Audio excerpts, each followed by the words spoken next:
सर्वनाश के बाद उबरने वाली दुनिया में एक महिला की ज़ोंबी थीम वाले द्वीप रिजॉर्ट की चिकित्सीय यात्रा अस्तित्व के लिए एक हताश लड़ाई में बदल जाती है। समाचार रिपोर्टों में रिजॉर्ट की एक ऐसी सुविधा के बारे में चर्चा की जा रही है जिसने क्रोमो सिंड्रोम वायरस के संभावित प्रकोप से जुड़ी स्थितियों के लिए ब्रिमस्टोन प्रोटोकॉल को फेल सेफ लागू किया है, जो संक्रमित व्यक्तियों को मरे हुए ज़ोंबी में बदल देता है। ब्रिमस्टोन प्रोटोकॉल एक चरम प्रतिक्रिया है जिसमें प्रभावित क्षेत्र को पूरी तरह से जलाना शामिल है, ये सुनिश्चित करने के लिए कि कैनरी द्वीपों में से किसी एक पर कोई भी लाश मौजूद न रहे। रिजॉर्ट ही एकमात्र शेष स्थान है जहां लाशें पाई जा सकती हैं।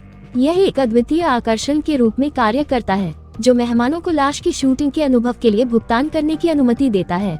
रिजॉर्ट के सीईओ वैलेरी विल्टन की एक दूरदर्शी के रूप में प्रशंसा की जाती है, जिन्होंने ज़ोंबी संकट को रोजगार पैदा करने और द्वीप या शरणार्थी शिविरों में भी अर्थव्यवस्था को प्रोत्साहित करने के अवसर में बदल दिया है, जिन्हें पिछले प्रकोप से विस्थापित हुए लोगों के लिए आशा कहा जाता है। जैसे ही रिपोर्टर ने अपने सेगमेंट के बमवर्षक विमानों को 10 दिन पहले द्वीप रिजॉर्ट्स के भाग्य की पुष्टि के रूप में उड़ान भरते हुए समाप्त किया, मेलानी अपने प्रेमी लुइस के साथ रात्रिभोज के लिए जाने के बाद अपने ज़ोंबी सहायता समूह को समाप्त करने के बाद लंबे समय तक एकांत में बैठी रही। उसने उसे बताया कि रिजॉर्ट में जाने से सदस्यों में से एक को मदद मिली है और वह इसे स्वयं करने की सोच रही है। उसने इच्छा व्यक्त की और अपने व्यक्तिगत मुद्दों पर काबू पाया। हालांकि डरे हुए लुइस ने मन ही मन छोड़ दिया। लुइस ने आश्वासन दिया कि वह उस रात बाद में उसे कभी नहीं छोड़ेगा। वह डरकर उठ गई और लुइस उसे सांत्वना देने के लिए उठा। उसने उससे वापस सो जाने का आग्रह किया, लेकिन इसके बजाय उसने रिकॉर्डिंग में अपने पिता के अंतिम संदेश का एक वीडियो देखा। उसके पिता ने उसे प्रकोप खत्म होने के बाद भी मजबूत होने के लिए बदलने का आग्रह किया। कुछ दिनों बाद युगल विमान की सवारी के बाद रिजॉर्ट की ओर जा रहे थे। उनका पहला पड़ाव एक बंदरगाह पर एक लाउंज क्षेत्र था जहां वे उस नाव का इंतजार कर रहे थे जो उन्हें द्वीप तक ले जाएगी। लाउंज जैक और अल्फी, गेमर्स की एक जोड़ी और निवेशकों के एक समूह सहित अन्य छुट्टियों से भरा हुआ था जो बार में एक समान उद्यम स्थापित करने की इच्छा रखते थे। सैडी खड़ी थी, जिसे उसके मंगेतर ने द्वीप रिजॉर्ट में उनके प्रवास का पैसा वापस करने में असमर्थ छोड़ दिया था। खिड़की के पास मेलानी की नजर एक छोटी लड़की पर पड़ी जिसके हाथ में एक नीला टेडी बियर था, लेकिन उसकी मां ने लड़की को तेजी से दूर कर दिया। परिचारक ने घोषणा की कि उनकी नाव तैयार है और द्वीप पर पहुंचने पर वेकेशनर्स को लाइन में लगने के लिए प्रेरित किया गया। प्रतीक्षा कर रहे वाहन उन्हें मुख्य रिजॉर्ट तक ले जाने के लिए तैयार हैं। सबसे अंत में चढ़ने वालों में आर्चर भी शामिल है, जो रिजॉर्ट में एक अनुभवी है। जोड़े को उनका मार्ग दिखाया गया था, जिसके बाद उन्होंने एक ओरिएंटेशन में भाग लिया जहां उन्होंने बंदूकें संभालना सीखा और लुइस ने रिजॉर्ट द्वारा आयोजित ओरिएंटेशन के बाद मेलानी को पिस्तौल संभालने का तरीका सिखाने का अवसर लिया। एक पूल पार्टी वैलेरी सीईओ ने उत्सव के बीच एक सफेद पोशाक वाले ज़ोंबी का प्रदर्शन करते हुए एक भाषण दिया। सैडी फिसल गई और एक प्रतिबंधित क्षेत्र में पहुंच गई। उसने एक कंप्यूटर में फ्लैश ड्राइव डाली और रिजॉर्ट की गोपनीय फाइलें डाउनलोड की। जैसे ही वैलेरी ने अपना भाषण समाप्त किया, आर्चर ने सैडी को अभिनय करते हुए देखा। अगले दिन जब वह केवल स्टाफ रूम से बाहर निकली तो मेलानी की नजर संदिग्ध रूप से उसी सफेद पोशाक वाले ज़ोंबी पर पड़ी जिसे ले जाया जा रहा था। इस बीच रिजॉर्ट के कंप्यूटर तकनीशियन अपने सिस्टम में आने वाली समस्याओं को छुपाने के लिए संघर्ष कर रहे थे। हैंगर पर किसी भी समस्या को नियंत्रण में रखने के लिए काम कर रहे थे। टॉम और माइक ने इस बारे में बात की कि वे दिन भर किसके साथ घूमेंगे। जल्द ही मेहमानों ने प्रवेश किया और उन्हें अपने अपने वाहनों और टॉम के ट्रक की ओर निर्देशित किया गया। यात्रियों में लोइस, मेलानी, जैकफिया, सैडी और आर्चर थे। इस बीच नियंत्रण कक्ष में वैलेरी ने मेहमानों के लिए पार्क खोलने की पहल की और देखा कि ट्रक बाहर निकल रहे हैं। हालांकि जब साल्वा ने दरवाजे बंद करने का प्रलोभन दिया तो सिस्टम में थोड़ी खराबियां आ गई। हालांकि समस्या तुरंत हल हो गई। वैलेरी चिंतित हो गई। साल्वा ने समस्या को कमतर आंकते हुए आश्वासन दिया कि यह उनके गंतव्य की ओर गाड़ी चलाते समय एक छोटी सी बाधा थी। टॉम ने अपने समूह के साथ सुरक्षा अनुस्मारक की एक श्रृंखला देखी। उन्होंने इस बात पर जोर दिया कि रक्त के संपर्क में आना स्वीकार्य है, लेकिन उन्हें काटने से बचना चाहिए क्योंकि वायरस लार के माध्यम से फैलता है। इसके अलावा उन्होंने उल्लेख किया कि ताज़ा लाशें तेज होती हैं। हालांकि सभी लाशों के बाद से यह चिंता का विषय नहीं है और प्रारंभिक प्रकोप के अलावा अंततः उन्होंने सभी को शूटिंग करते समय सिर पर निशाना लगाने का निर्देश दिया। दूसरी ओर माइक निवेशकों को एक ऐसे परिसर में ले गया जहां एक स्ट्रेन ज़ोंबी लक्ष्य अभ्यास के लिए बाहर निकलते थे, जबकि टॉम का समूह एक चट्टानी चौकी पर खड़ा था और गाइड द्वारा वितरित हथियारों के नीचे मरे हुए लोगों के झुंड को देख रहा था। लेकिन सैडी ने विनम्रता पूर्वक एक को गिराने के बाद एक लेने से इनकार कर दिया। सोबी लुइस ने राइफल मेलानी को सौंप दी। जब ज़ोंबी ने प्रतिक्रिया करने से पहले उसकी आंखें बंद कर दी तो वह झिझक गई। आर्चर ने तेजी से ज़ोंबी को बाहर निकाला। अनुभवी कौशल ने समूह को प्रभावित किया क्योंकि वह नियंत्रण कक्ष में तेजी से उत्तराधिकार में लाशों को खत्म करने के लिए आगे बढ़ा, एक अन्य तकनीशियन की सहायता की और लगातार फाइल भ्रष्टाचार के मुद्दे को संबोधित किया। ये देखते हुए कि सिस्टम से समझौता किया गया है, वैलेरी ने टेट को उस दिन की शूटिंग गतिविधियों को समाप्त करने के बाद डायग्नोस्टिक्स चलाने का निर्देश दिया, जिस दिन टॉम उनके कैंपसाइट पर गया था। जैसा कि मेलानी में बसे सभी लोगों ने अपनी निराशा व्यक्त की और अभी भी अपने मुद्दों से जूझ रहे हैं, ल्यूई ने उन्हें प्रोत्साहन के शब्दों की पेशकश करते हुए आश्वस्त किया।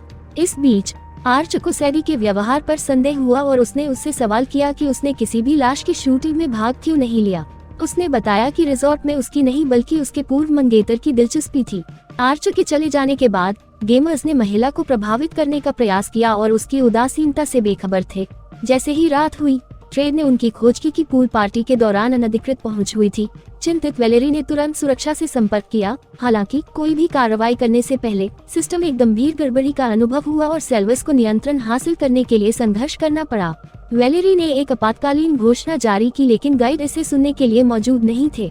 सिस्टम पर फिर से नियंत्रण पाने के सेल्वर के प्रयास निरर्थक साबित हुए क्योंकि यह पूरी तरह से दुर्घटनाग्रस्त हो गया, जिसके परिणामस्वरूप सभी पाक सुरक्षा बलों को हटा दिया गया।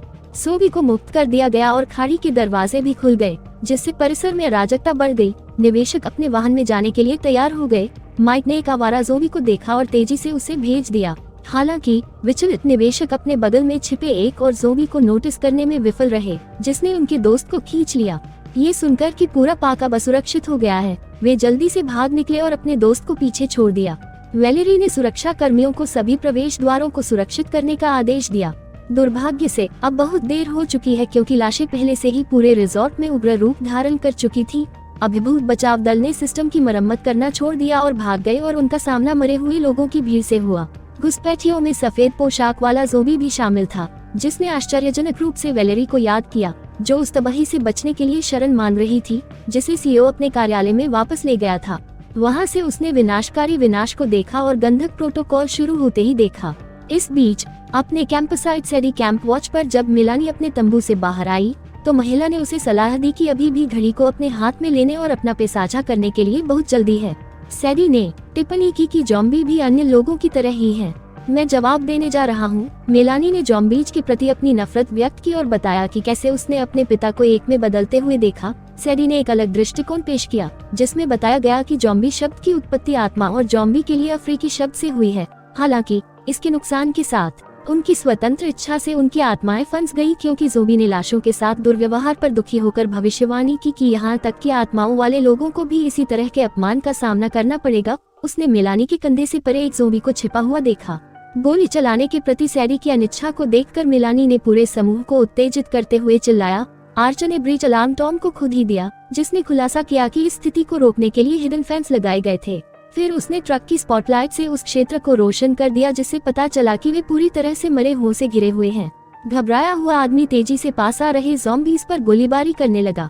टॉम ने मदद के लिए बेताब होकर रेडियो पर संपर्क किया, लेकिन तभी उसे ब्रिमस्टोन प्रोटोकॉल के सक्रियण के संबंध में एक घोषणा मिली। उस आदमी ने ट्रक को स्टार्ट करने की बहुत कोशिश की, लेकिन इंजन नहीं चला। आर्चर ने तुरंत एक पत्रिका मंगवाई और मिलानी ने तुरंत उसके लिए एक पत्रिका निकाल ली। हालांकि अराजकता में जोबी ने तेजी से उसके अभिनय पर पकड़ बनाने में कामयाबी हासिल की। सैडी ने जोबी को धक्का दिया और फिर सभी को सुरक्षा के लिए ट्रक पर चढ़ने के लिए चिल्लाया। जब अनुभवी शॉट जोबी ने टॉम को पकड़ लिया, सैडी ने उसकी मदद की। जैक फिसल गया और उसके बाद मिलानी और लोइस जैक ने एल्फी को बुलाया, जो दुर्भाग्य से ट्रक पर चढ़ते समय कट गया था। ल्यूई ने लाश को खत्म कर दिया और एल्फी को काट लिया, जबकि जैक अपने गिरे हुए दोस्त को देखता रहा।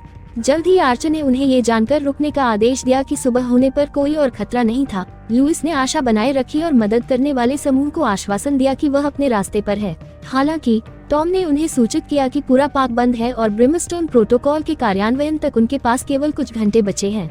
गाइड ने मानक प्रक्रिया का पालन करने और गोदी पर एकजुट होने का सुझाव दिया ताकि अतिरिक्त क्षति से बचा जा सके। आर्चर रवाना हो गया, लेकिन टॉम ने ये कहते हुए बाधा डाली कि पैदल यात्रा करना असंभव है। इसके बजाय उन्होंने उनका ध्यान दूरी पर एक संचार टावर की ओर निर्देशित किया, जिसमें बताया गया कि उनके जाने से पहले गोदी तक जाने के लिए भूमिगत पहुंच थी। जैक ने झाड़ियों के बीच से गुजरते हुए एल्फी को अपना सम्मान देने के लिए कुछ समय लिया। समूह ने तीरंदाजों के नेतृत्व का पीछा किया। कहीं से अचानक माइक जैक पर झपटा। तेजी से प्रतिक्रिया करते हुए टॉम ने अपने पूर्व मित्र को भेजा। अनुभवी ने समूह से यह जानते हुए आगे बढ़ने का आग्रह किया कि समय महत्वपूर्ण है। व्यथित टॉम अविश्वास में था कि चीजें गलत हो गईं, खासकर यह जानते हुए कि उनकी सुरक्षा पूरी तरह से अचूक है। JAXA को एक हैकर द्वारा किए गए किसी प्रकार के वायरस का संदेह हुआ जो रास्ते में चल रहा था। समूह को माइक के ट्रक का मलबा मिला जो एक बार से टकराकर खाली जगह से टकरा गया था। उन्होंने मरे हुए लोगों की एक भीड़ को भीतर से आते देखा। ट्रक के ज़ोंबीफाइड निवेशक ने बिना किसी हिचकिचाहट के मिलानी को काटने का प्रयास किया। सैडी ने खतरे को समाप्त कर दिया, जबकि लुइस ने बंदूक को साफ करने का अवसर देखा क्योंकि वह एक बार फिसल गया था।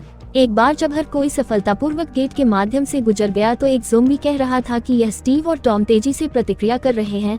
आर्चर ने हमलावर को भेजा क्यों लुइस टॉम को अपना गैग समझने का समय नहीं दिया और उसे गोली मार दी। इससे निराश होकर मिलानी ने अपने प्रेमी की ओर घूर कर देखा। तनावपूर्ण स्थिति के बीच जैक ने सीडी को ये टिप्पणी करके सांत्वना दी कि उसने जिन निवेशकों को गोली मारी थी वह एक झटका था। इस बीच मेलानी लुइस के वास्तविक स्वभाव से परेशान रहती है। आर्चर ने ये समझाने के लिए कदम उठाया कि उसके प्रेमी की हरकतें परिस्थितियों को देखते हुए आवश्यक थी। हालांकि जब समूह संचार सरणी के पास पहुंचा तो वह क्रोधित रही। आर्चर ने सैडी को स्टाफ रूम में उसके गुप्त व्यवहार के बारे में बताया। जब उसने दबाव डालना जारी रखा, उसने स्वीकार किया कि उसने मरे हुए अधिकार कार्यकर्ता समूह के निर्देशों का पालन करते हुए मेनफ्रेम से फाइलें डाउनलोड की। कार्यकर्ता ने उस फ्लैश ड्राइव का खुलासा किया जिसका उपयोग उसने कंप्यूटर तक पहुंचने के लिए किया था और जैक ये जानकर क्रोधित हो गया कि सीडी ने अनजाने में सिस्टम को दुर्भावनापूर्ण सॉफ्टवेयर से संक्रमित कर दिया था। अब पता चला है सीडी की कार्रवाई के बाद समूह ने उससे मुंह मोड़ लिया। हालांकि उसने जोर देकर कहा कि उनका इरादा केवल रिजॉर्ट को बंद करना था। इसके बावजूद समूह ने अपनी यात्रा जारी रखी। वे एक परिसर तक पहुंच गए और संचार सरणी तक पहुंचने से पहले उनकी अंतिम बाधा थी, क्योंकि वे क्षेत्र के माध्यम से नेविगेट करते थे। जल्द ही लाशों से घिर गए थे और अराजकता के बीच जैक और सैडी निस्वार्थ भाव से एक लाश से अलग हो गए। कार्यकर्ता जैक को बचाने के लिए उसने खुद को जोखिम में डाला, लेकिन अंततः अपनी किस्मत को स्वीकार करते हुए शर्त लगा ली। सैडी ने मरे हुए लोगों की निरंतर भीड़ के साथ गेम को फ्लैश ड्राइव सौंपी और जैक का पीछा करते हुए समूह के बाकी लोगों को चेतावनी दी और उनसे संचार भवन की ओर आगे भागने का आग्रह किया। गेम को पीछे छोड़ने के लुइस के आग्रह के बावजूद वे सभी सुरक्षित रूप से इमारत में पहुंचने में कामयाब रहे। हालांकि जैक विदेश में हुई मौत से दुखी था, लेकिन मेलानी ने अपने मिशन का भार उठाने के लिए उससे फ्लैश ड्राइव ले ली। जब तक कि गंधक हवाई हमले तक केवल 55 मिनट शेष थे, वे अंधेरी सुरंगों से गुजरे। उन्हें पता था कि लाशें उनके करीब आ रही थीं। अंधेरी सुरंग अंततः उन्हें धातु के पिंजरों वाले एक क्षेत्र में ले गई जो खड़खड़ाने लगती थी, क्योंकि निकट आने वाली लाशें धक्का देकर एक ऐसे कमरे में पहुंच जाती थी जो झुलसती दीवारों और बाधाओं के साथ एक ओवन जैसा महसूस होता था। जैसे ही वे सुरक्षित प्रतीत होने वाले एक कमरे में दाखिल हुए, ऊपर से एक ज़ोंबी गिरा जिसे आर्चर ने तुरंत दुखद रूप से गोली मार दी। जैक झुका हुआ था और अनुभवी को उसे नीचे रखने के लिए मजबूर होना पड़ा। फिर बचे हुए 3 लोग आगे बढ़े और अंत में आखिरी दरवाजा खोलकर शरणार्थी hall of hope for you में कदम रखा, जो एक नकली चैरिटी संगठन के रूप में सामने आया था जो शरणार्थियों को लाश में बदलने के लिए रिजॉर्ट में लुभाता था। यह अचानक मेलानी को स्पष्ट हो गया कि सीईडी सही था। सभी जीवित लोगों के साथ ऐसा व्यवहार किया जा रहा था जैसे कि वे मरे नहीं थे। उन्होंने एक साथ जोड़ा कि रिजॉर्ट को अपने संचालन को बनाए रखने के लिए लाशों की निरंतर आपूर्ति की आवश्यकता थी और गर्म दीवारें कृत्रिम रूप से उभरने वाली नई लाशों की उम्र बढ़ाने के लिए थी। पर्दों से मेलानी ने उसी लड़की को लाउंज से अपना नीला टेडी बियर पकड़े हुए देखा, लेकिन द्वीप की क्रूरता को और अधिक बढ़ाते हुए वह ज़ोंबी हो गई।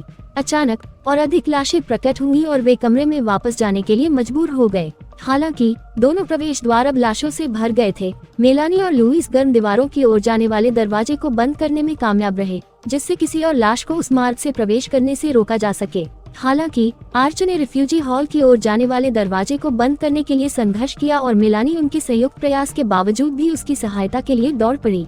वे दरवाजा पूरी तरह बंद नहीं कर सके। लुइस के वादों के बावजूद उन्होंने मेलानी को छोड़ दिया और एक लटकती जंजीर के माध्यम से भाग निकले। अनुभवी ने मेलानी को आगे जाने के लिए झुकाया, जबकि उन्होंने दरवाजा बंद रखा। एक बार जब मेलानी शीर्ष तीरंदाजों के पास पहुंची तो अंतिम शब्द ये सुनिश्चित करने के लिए थे कि सीडी फ्लैश ड्राइव और रिजॉर्ट्स की बुराई को उजागर किया जाए जब तक कि गंधक हवाई हमले तक केवल 16 मिनट शेष न हो। मेलानी ने रास्ते में दबाव डाला। वह लुई के निर्जीव शरीर के सामने आई। उसने समझकर उसकी बंदूक ले ली, इस विश्वासघात के माध्यम से कि उसे जीवित रहने के लिए अपनी ताकत पर भरोसा करना होगा। वह होटल के प्रतीक्षा क्षेत्र से बाहर निकली जो लाशों से भरा हुआ था। अप्रत्याशित रूप से लुइस तेजी से बाहर आया और अपने पीछे का दरवाजा बंद कर दिया।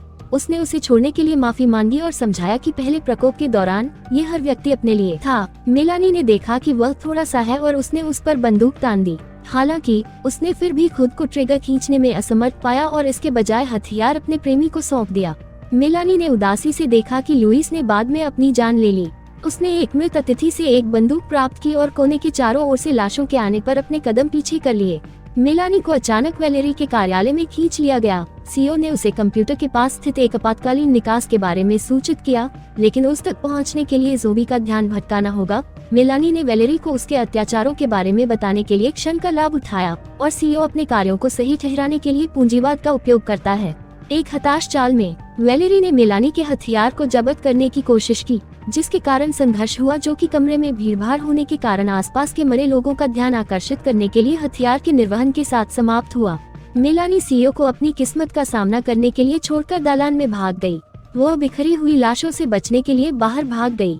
हताशा के अंतिम चरण में 3 हफ्ते बाद जैसे ही हवाई हमले ने द्वीप को समतल किया, उसने समुद्र में छलांग लगा दी। आर्च अमेरिका में कहीं है और मेलानी द्वारा रिजॉर्ट्स, छिपी हुई फाइलों और शरणार्थी चैरिटी से उनके संबंध को उजागर करने की खबर देख रहा है।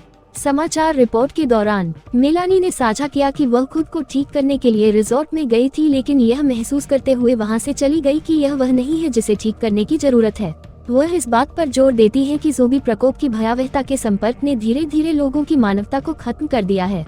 जैसे ही समाचार रिपोर्टर अपना खंड समाप्त करता है, कैमरा लाशों के झुंड को बंदरगाह पर भयंकर हमला करते हुए पकड़ लेता है, जो रिजॉर्ट्स द्वीप की ओर जाता है।